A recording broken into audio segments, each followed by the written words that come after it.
supaya bisa dekat nih, bisa lihat wajah yang saya ajak bicara, gitu ya. Dari jauh, dari depan. Oh iya, nanti saya sampai sana juga, Mas. Santai.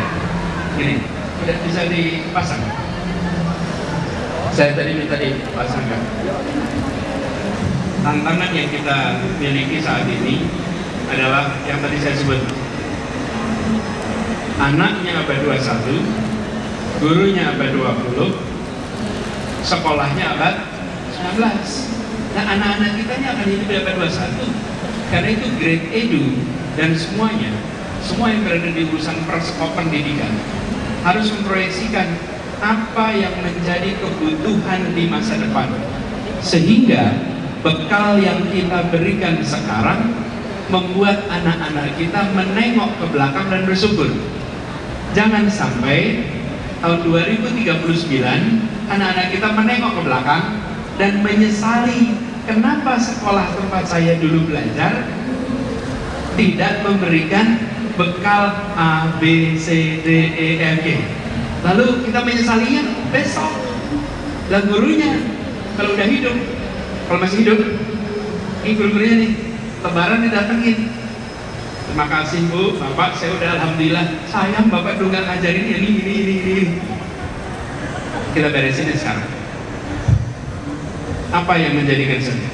Ini terus sekalian. Ini bukan barang baru. Ini bukan buatan saya. Saya mengadopsi dari yang dibuat oleh Kesepakatan The World Economic Forum tahun 2015. Di situ dibuatkan proyeksi pendidikan abad 21. Lihat, nomor 1, kualitas karakter. 2, literasi dasar. 3, kompetensi. Nah, pertanyaan yang dasar buat saya adalah apakah aplikasi-aplikasi, teknik-teknik yang dibuat sekarang menumbuhkan 3 hal yang dibutuhkan di masa depan? Menumbuhkan itu atau tidak? Karena kalau tidak, maka kita review lagi. Saya tadi ulang, jangan sampai aplikasi yang kita miliki, teknik yang kita miliki menyelesaikan tantangan persekolahan, oke? Yang kita butuhkan adalah menyelesaikan tantangan pendidikan, oke? Ini bukan persekolahan, ini pendidikan. Lihat komponen paling kanan, kompetensi, berpikir kritis, berpikir kemampuan kreativitas, komunikasi, kolaborasi. Yang kiri itu karakter. Saya kalau Bapak remaja, kalau diskusikan panjang nanti terlalu panjang di situ. Tapi saya ingin sampaikan dulu sedikit terkait dengan kualitas karakter. Ini bangsa Indonesia ini punya tantangan di situ soal moral itu. Kita punya isu moral di situ. Apa indikasinya? Korupsi masih banyak. Ada persoalan integritas. Ini ditumbuhkan.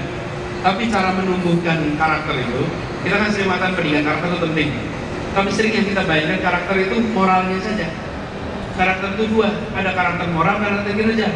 Ini 1, berintegritas, jujur, empati, rahmah, rahim, welas asih, keberanian, itu karakter tuh. Tapi jangan lupa kinerja. Kita kan nggak ingin jujur, malas. Jadi 1 tuh, anaknya jujur tapi malas, jujur tapi nggak kerja keras. Tapi sisi lain, kerja keras, jujur, ulet, culas. Bahaya itu. Kita ingin tumbuhkan dua-duanya. Dan kebanyakan mindset kita kalau bicara tentang karakter yang dipikirkannya moral saja. Padahal karakter itu ya moral, ya kinerja. Grade edu ini dibuat oleh anak-anak yang kinerjanya baik, bukan bawa moral. Nggak berakit-rakit ke hulu, benang-benang kemudian ke tepian. Apa itu? Itu bukan kreasi, imitasi. Itu imitasi. Kita kreativitas yang dikopikan terus-menerus lintas generasi. Berikan selembar kertas, suruh gambar. Keluar gambarnya apa? 2 gunung dengan matahari di tengah. Bener nggak? Se-Indonesia tidak begitu. Kita di sekolah pun proses kreatifnya itu imitatif. Imitasi. Karena kita cara mengukurnya kayak ngukur 8x7 tadi. Teman-teman sekalian, pemilik masa depan adalah mereka yang bisa menjawab pertanyaan pertama, dan mampu menjawab pertanyaan kedua. Di situ jenis pertanyaan kedua, pertanyaan tentang kreativitas. Yang saya khawatirkan, kita rame-rame menyiapkan diri jawab pertanyaan pertama terus. Karena itulah yang disebut sebagai suksesnya hari ini. Lihat angkanya, makanya saya katakan grade itu bantu jangan menyelesaikan masalah persekolahan, karena persekolahan kita masih terjebak di situ. Kita lagi dalam prosesnya harus membebaskan diri tuh dari jebakan itu. Masuklah yang kedua. Ini baru komponen aspek kreativitas saja tuh. Belum nanti yang kedua, soal critical thinking, soal communication, soal collaboration. Jadi saya berharap teman-teman semua bayangkan ke depan ini harus muncul. Alhamdulillah anak Indonesia itu kreatif. Sekolahnya yang kurang. Anak Indonesia kreatif. Karena coba lihat, tidak ada yang kurang dari kreativitas. Tetapi di dalam proses pembelajaran di sekolah sering tidak memunculkan ruang bagi kreativitas. Contoh paling sederhana, ekskul kita dari zaman ayah saya sampai saya, sampai anak saya, kira-kira ekskulnya sama tidak? Sama, zamannya udah berubah. Nah, saya berharap teman-teman yang berada di grade edu ini menumbuhkan ini. Jangan hanya membuat anak-anak punya prestasi tinggi, tapi sesungguhnya itu jenis-jenis pertanyaan 8 kali 7. Saya tadi bawa alat ini, teman-teman sekalian. Alat ini dibuat oleh orang-orang yang bisa menjawab pertanyaan 8 kali 7. Oke? Tapi konten yang beredar luas di tempat ini adalah orang-orang yang bisa menjawab pertanyaan jenis yang kedua. Itu yang beredar. Betul tidak, saudara? Karena itu kita butuhnya justru orang yang bisa dua-duanya. Jangan sampai hilang. Kalau kita hanya mengcover yang nomor 1, kita merasa hari ini hebat, prestasi macam-macam, dibimbing macam-macam.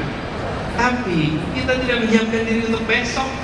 Padahal besok soal ujiannya ganti. Soal ujian hari ini, misalnya nih, terima kertas isinya 15 pertanyaan. Itu soal ujian hari ini. Besok terimanya kertas kosong, teman-teman. Terimanya kertas kosong, terus kita bingung. Terus jawab apa di sini? Ya nggak usah bingung. Anda tulis aja, Anda buat aja. Besok pertanyaannya, what can you create? Bukan hasil yang ada di dalam hafalan kita. Bukan dari hasil apa yang kita baca sebanyak mungkin mirip di dalam jawaban. Nah, grade edu punya peluang. Kenapa grade edu ini banyak pendidiknya, banyak guru-gurunya? Masuk ke anak-anak bukan sekedar aspek yang pertama, tapi masuk ke anak-anak dengan aspek yang kedua. Tadi saya gunakan pantun semata-mata untuk kemudahan, karena kalau ngobrol di sini ilustrasi kreativitas paling mudah menggunakan pantun. Bisa lukis tapi lama, bisa patung tapi lama, bisa praprek lain, tema-tema lain. Tapi saya gunakan pantun karena ini paling mudah untuk menggambarkan bahwa yang dibutuhkan kita sesungguhnya yang disebut sebagai kreativitas, critical thinking dan lain-lain. Termasuk critical thinking, mohon ditumbuhkan. Critical thinking ini adalah skill yang harus jadi kebiasaan. Saya khawatir di kita tidak ditumbuhkan critical thinking secara serius. Dan critical thinking itu adalah salah satu benteng paling ampuh untuk menghadapi ekstremisme. Ekstremisme itu hadapinya pakai critical thinking. Saya beri contoh.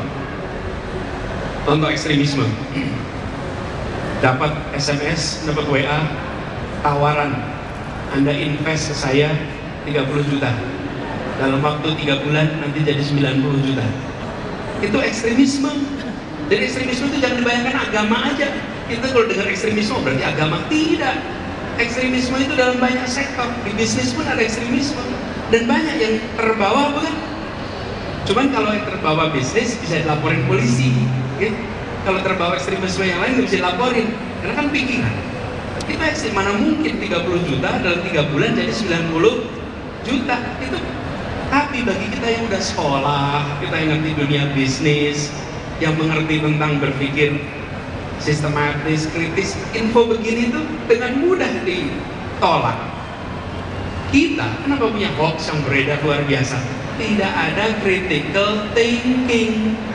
Critical thinking itu membuat semuanya kita terima, telan, sebar. Critical thinking. Jadi communication, collaboration, dan udah jelas di sini. Jadi buat teman-teman semua, harapan saya dengan kegiatan seperti ini, hadirnya teknologi itu membuat kita bisa bekerja dengan cara yang berbeda.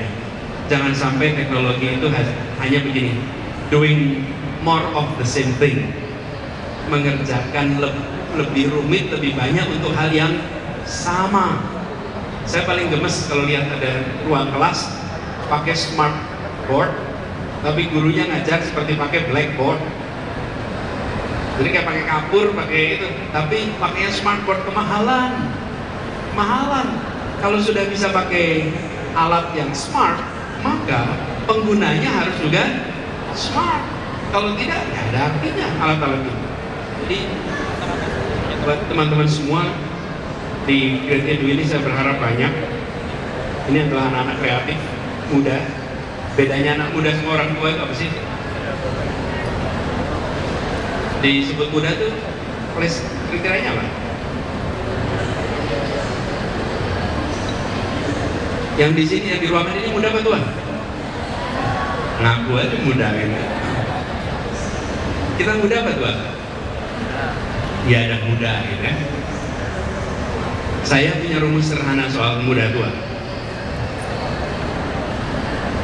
Berapapun jumlah hitungan tahun sejak lahirnya, meskipun jumlahnya banyak, jika yang dipikirkan adalah masa kini dan masa depan, sesungguhnya dia masih muda. Berapapun hitungan tahunnya. Tapi juga, sekecil-kecil hitungan tahunnya, kalau yang dipikirkan adalah masa lalu, maka dia sesungguhnya sudah tua. Jadi anak umur 20-an, 30-an itu muda apa tua? Tergantung apa yang dipikirkan, orang dipikirkan dulu. Jadi kalau Anda lihat ada orang cerita, pidato, ceramah, ngomong mulainya dengan kalimat dulu, nah sudah tua. Kedua. Tapi kalau Anda mulai dengan besok, maka Anda sudah masih muda. Karena muda tua itu ada kriterianya, 30, 31, 32, 33, ada. Kalau 31,5 gimana? Ada. Muda tua itu mindset, perspektif. Karena itu buat teman-teman semua, saya percaya di Great Edu isinya anak-anak muda. Anak-anak muda. Karena mereka memandangnya ke depan, menyiapkan anak-anak.